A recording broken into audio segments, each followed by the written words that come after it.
आज के क्लास में प्रकाश चैप्टर से कुछ इम्पोर्टेंट क्वेश्चन को डिस्कस करेंगे जो कभी न कभी बिहार और झारखंड पॉलिटेक्निक एग्जाम में पूछा गया है। कहने का मतलब कि प्रीवियस ईयर्स का क्वेश्चन है जो प्रकाश चैप्टर से रिलेटेड है। तो चलिए हम लोग स्टार्ट करते हैं।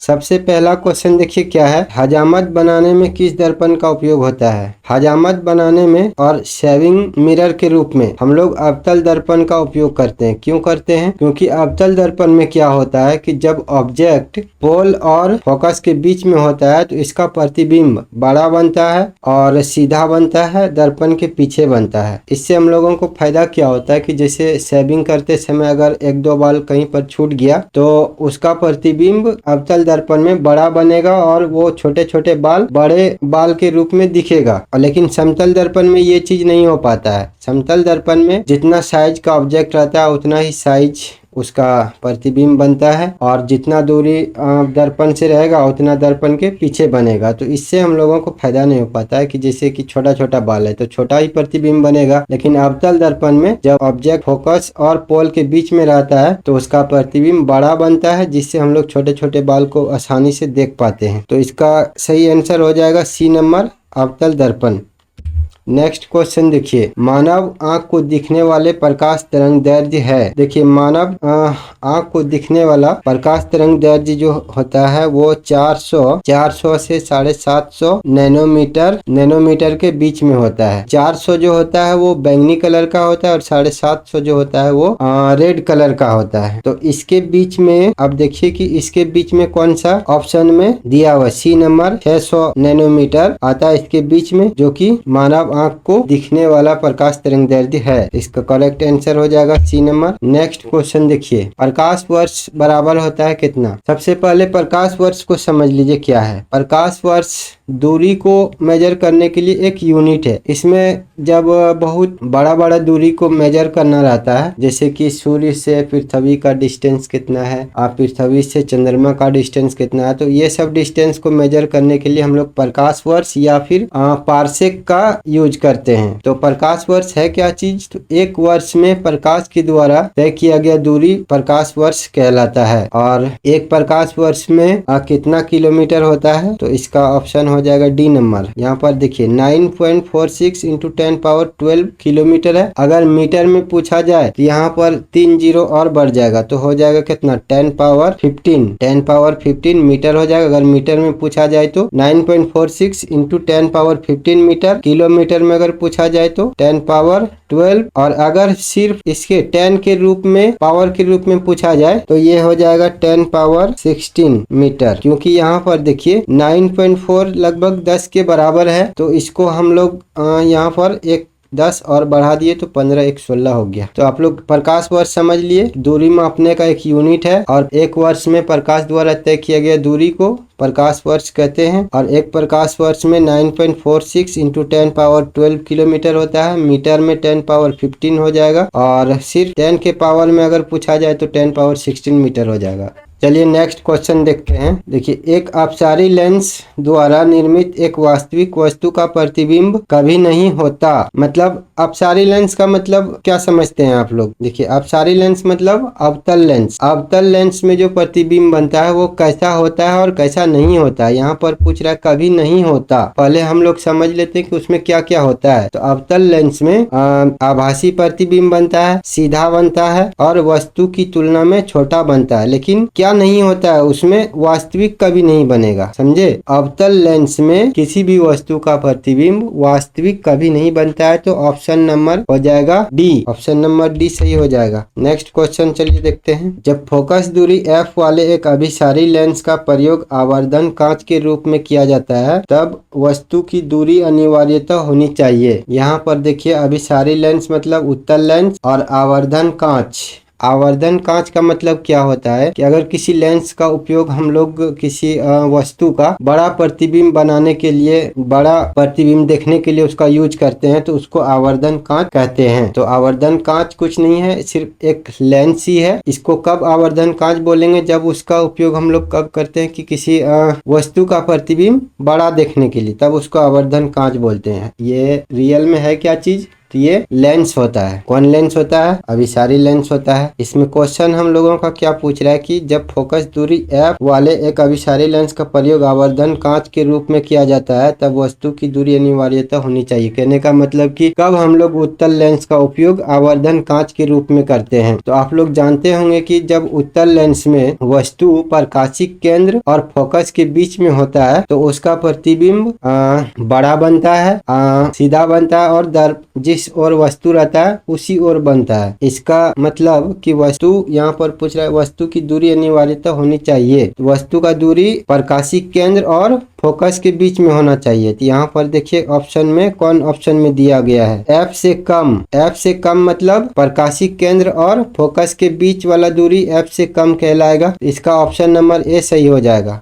अब बाकी सब ये सब गलत हो जाएगा। नेक्स्ट क्वेश्चन देखिए, आंख का लेंस दृष्टि पटल पर जिस प्रतिबिंब का निर्माण करता है वह होता है। सबसे पहला क्वेश्चन कि आंख में कौन सा लेंस लगा हुआ रहता है। आंख में उत्तल लेंस लगा हुआ रहता है और दृष्टि पटल बोलो या फिर रेटिना बोलो एक ही बात होता है। तो दृष्टि पटल में जो प्रतिबिंब बनाता है उत्तल लेंस वो हमेशा वास्तविक और उल्टा प्रतिबिंब बनाता है। अगर वास्तविक और उल्टा बनाता है तो आप लोग सोचते होंगे कि तो फिर हम लोग जो अपने चारों ओर का वस्तु को देखते हैं तो ये उल्टा नजर क्यों नहीं आता है, सीधा क्यों नजर आता है। तो इसका क्वेश्चन हम बताने वाले हैं। पहले यहाँ पर देख लीजिए कि इसका ऑप्शन बी नंबर सही हो जाएगा, वास्तविक और प्रतिलोमित। प्रतिलोमित का मतलब उल्टा होता है। यहाँ पर देखिए क्या होता है कि जब किसी वस्तु का प्रतिबिंब दृष्टि पटल पर बनता है तो उल्टा बनता है। दृष्टि पटल में बहुत ज्यादा मात्रा में प्रकाश सुग्राही कोशिकाएं होती है। जब किसी वस्तु का प्रतिबिंब रेटिना पर बनता है तो ये प्रकाश सुग्राही कोशिकाएं जो होती है ये एक्टिव हो जाता है और एक्टिव होने के बाद एक विद्युत सिग्नल उत्पन्न करता है और ये विद्युत सिग्नल को दृक् तंत्रिकाओं द्वारा मस्तिष्क तक पहुंचा दिया जाता है और बाद में मस्तिष्क वहां पर विचार विमर्श करता है और उसको आगे फॉरवर्ड करता है, जिससे हम लोग समझ पाते हैं कि जो वस्तु जैसा है उसी तरह से स्पष्ट दिखता है। इसका आंसर समझ लिया आप लोग, वास्तविक और उल्टा। और आगे भी समझा दिए कि दृष्टि उल्टा बनाने के बाद कैसे हम लोग समझते हैं कि वो सीधा है, तो उसके पीछे मस्तिष्क का हाथ होता है। नेक्स्ट देखिए, एक अंधेरे कमरे में हरे पत्ती को लाल प्रकाश से प्रकाशित किया जाता है तो पत्ती प्रतीत होगी कैसा। एक अंधेरा कमरा है, उसमें एक हरी पत्ती है और उसको लाल प्रकाश से प्रकाशित किया जाता है तो पत्ती कैसा प्रतीत होगा। देखिए, जो हरी पत्ती है वो सिर्फ हरा कलर को रिफ्लेक्ट करती है और कोई भी ऑब्जेक्ट जो हम लोग देख पाते हैं वो रिफ्लेक्शन के कारण ही देख पाते हैं। तो हरा पत्ता सिर्फ हरी कलर को रिफ्लेक्ट करेगा, बाकी कलर जो उस पर पड़ेगा वो उसको एब्जॉर्ब कर लेता है, अवशोषित कर लेता है, जिसके कारण वो काली दिखाई देगा। जब तक कि उस पर हरा कलर नहीं पड़ेगा तो वो हरा कलर को रिफ्लेक्ट नहीं करेगा, तब तक वो हरा नहीं दिखेगा और इस स्थिति में वो काली नजर आएगा। ऑप्शन नंबर डी सही हो जाएगा। आंसर आप लोग समझ लिए कि हरा पत्ती सिर्फ हरा कलर को रिफ्लेक्ट कर पाएगा और हम लोग लाल कलर से उसको प्रकाशित कर रहे हैं। हरा छोड़ के कोई भी कलर से अगर हम लोग प्रकाशित करने का कोशिश करेंगे तो वो काली नजर आएगा, क्योंकि वो जितना भी कलर से हम लोग प्रकाशित करने की कोशिश करेंगे उसको वो अवशोषित कर लेगा और जब तक किसी ऑब्जेक्ट से रिफ्लेक्ट नहीं होगा हम लोग उसको नहीं देख सकेंगे। 8 नंबर क्वेश्चन में देखिए, यदि एक आवर्धन कांच की फोकस दूरी 2.5 सेंटीमीटर है तब यह एक वस्तु का आवर्धित कर सकता है कितना गुना आवर्धित कर सकता है। इसका फॉर्मूला होता है m बराबर 1 प्लस डी बाई एफ। इसमें इसका मान रखेंगे तो 1 प्लस डी। देखिए d क्या है, स्पष्ट दर्शन की न्यूनतम दूरी जो 25 सेंटीमीटर होता है, यहाँ पर 25 रख देंगे और f का मान दिया हुआ है 2.5, यहाँ पर 2.5 लिख देंगे। एक चीज आप लोग यहाँ पर ध्यान रखिए कि d जो होता है वो 25 सेंटीमीटर रहता है। यहाँ पर फोकस दूरी सेंटीमीटर में दिया हुआ, अगर मीटर में दिया हुआ रहता तो उसको पहले दोनों को एक में कन्वर्ट कर लेते। अगर मीटर दिया हुआ है तो मीटर में कन्वर्ट कर लेंगे, सेंटीमीटर में दिया हुआ रहेगा तो सेंटीमीटर में दोनों को कन्वर्ट कर लेंगे। चूंकि यहाँ दोनों सेंटीमीटर में ही है तो कुछ नहीं किए हैं। तो यहाँ पर देखिए ये पॉइंट उड़ेगा तो यहाँ पर एक 0 आ जाएगा, ये कटेगा तो आएगा 10 और 10 प्लस 1 हो जाएगा कितना, 11। तो इसका ऑप्शन बी नंबर सही हो जाएगा। नेक्स्ट क्वेश्चन देखिए, जब एक वस्तु उत्तल लेंस की ओर गति करती है तब प्रतिबिंब आकार। उत्तल लेंस में आप लोग यदि आप लोगों को याद याद होगा कि विभिन्न दूरी पर रखे वस्तुओं का प्रतिबिंब कहाँ पर बनता है, कैसा बनता है, उल्टा बनता है, सीधा बनता है, उसका साइज के बारे में पता होगा तो ये क्वेश्चन आप लोग बता सकते हैं इसका आंसर। देखिए, जब वस्तु अनंत पर होता है तो फोकस पर बनता है जो कि अत्यंत छोटा होता है और धीरे धीरे जैसे उसको नजदीक लाते हैं तो वो बढ़ता जाता है। तो इसका ऑप्शन हो जाएगा बी नंबर। नेक्स्ट क्वेश्चन देखिए, दो समतल दर्पण एक दूसरे से 36 डिग्री के कोण पर अनंत इंक्लाइंड है, इनके बीच एक वस्तु को रखने पर उसके कितने प्रतिबिंब बनेंगे। देखिए, इसका एक फॉर्मूला होता है, यदि दो समतल दर्पण को किसी एंगल, मान लीजिए थीटा एंगल पर इंक्लाइन किया हुआ है और उसके बीच में कोई ऑब्जेक्ट रखा हुआ है तो उसका कितना प्रतिबिंब बनेगा।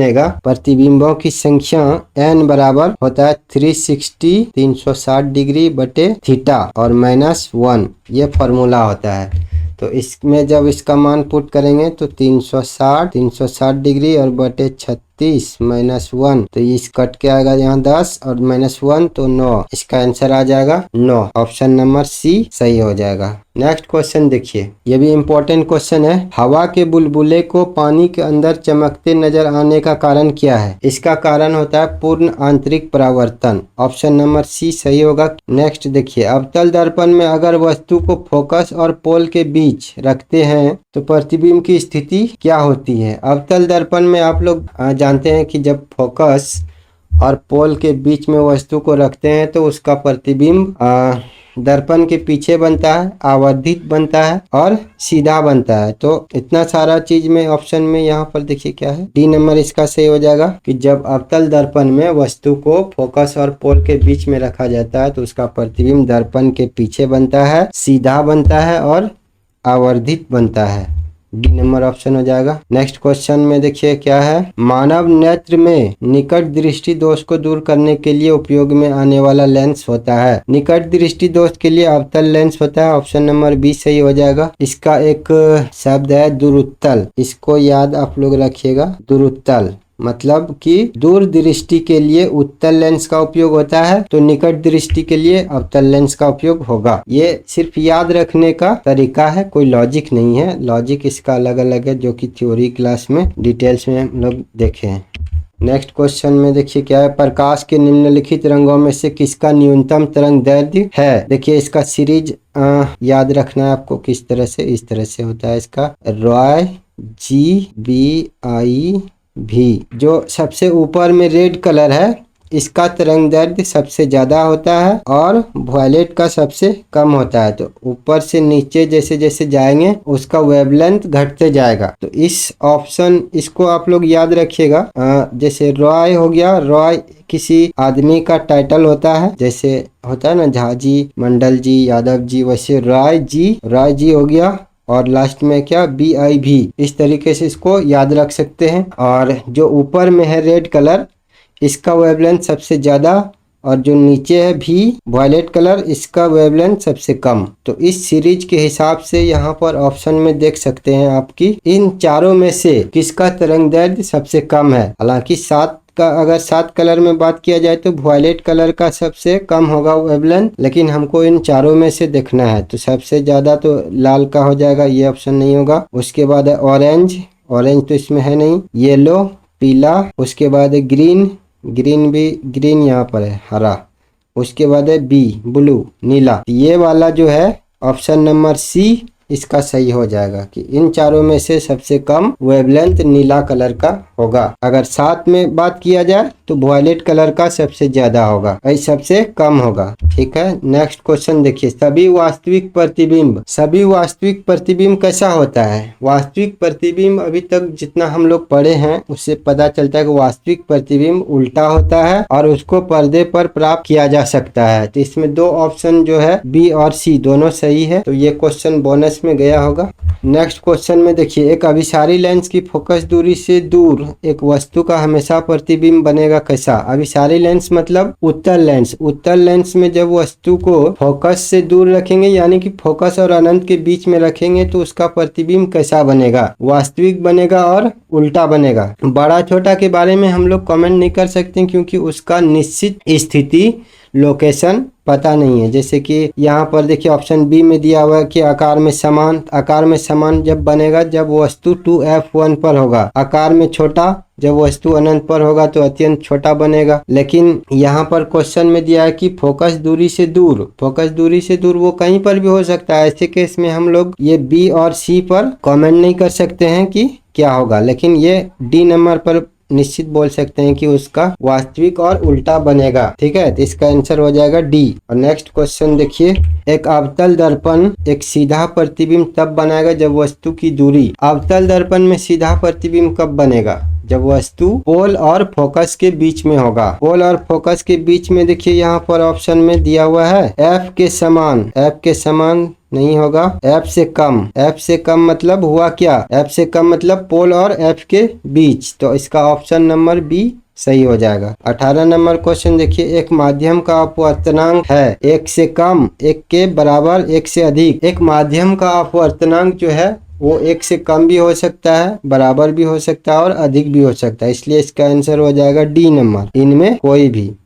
नेक्स्ट क्वेश्चन देखिए, पूर्ण सूर्य ग्रहण का अधिकतम समय है कितना? देखिए पूर्ण सूर्य ग्रहण का अधिकतम समय अलग अलग जगह पर अलग अलग होता है, लेकिन एक समय जो डिफाइन किया गया है वो 7 मिनट 32 सेकंड होता है। इसको अगर हम लोग सेकंड में कन्वर्ट करेंगे तो ये लगभग 460 सेकंड के बराबर आएगा। तो इसका ऑप्शन नंबर सी सही हो जाएगा। नेक्स्ट क्वेश्चन देखिए, पूर्ण आंतरिक परावर्तन होता है जब प्रकाश जाता है कहाँ से किधर से किधर जाता है? पूर्ण आंतरिक परावर्तन होता है कब? जब प्रकाश जाता है उच्च अपवर्तनांक से निम्न अपवर्तनांक में, या निम्न अपवर्तनांक से उच्च अपवर्तनांक में, रवादार माध्यम से कांच में, वायु से पानी में। जब सघन माध्यम से विरल माध्यम में प्रकाश किरण जाता है तब पूर्ण आंतरिक परावर्तन का घटना घटता है। तो सघन माध्यम का जो अपवर्तनांक होता है वो निर्वात की अपेक्षा ज्यादा होता है, यानी कि ज्यादा, अगर अपवर्तनांक ज्यादा है तो स्पीड कम होगा और अपवर्तनांक कम है तो स्पीड ज्यादा होगा। जैसे कि वायु में स्पीड सबसे ज्यादा होता है और किसी अलग माध्यम में जैसे कांच या जल में उसमें स्पीड कम होता है तो उसका अपवर्तनांक ज्यादा है। तो यहाँ पर इसका हो जाएगा ऑप्शन नंबर ए, उच्च अपवर्तनांक से निम्न अपवर्तनांक में। जब प्रकाश किरणें उच्च अपवर्तनांक से निम्न अपवर्तनांक में जाता है तब पूर्ण आंतरिक परावर्तन का घटना घटता है। और दूसरा हम लोग बोल सकते हैं दूसरे शब्दों में कि सघन माध्यम से विरल माध्यम में प्रकाश किरण जब जाता है तो भी पूर्ण आंतरिक परावर्तन होता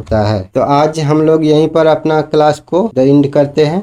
नेक्स्ट क्लास में फिर से कुछ क्वेश्चन लेकर के आएंगे प्रकाश चैप्टर से और फिर डिस्कस करेंगे।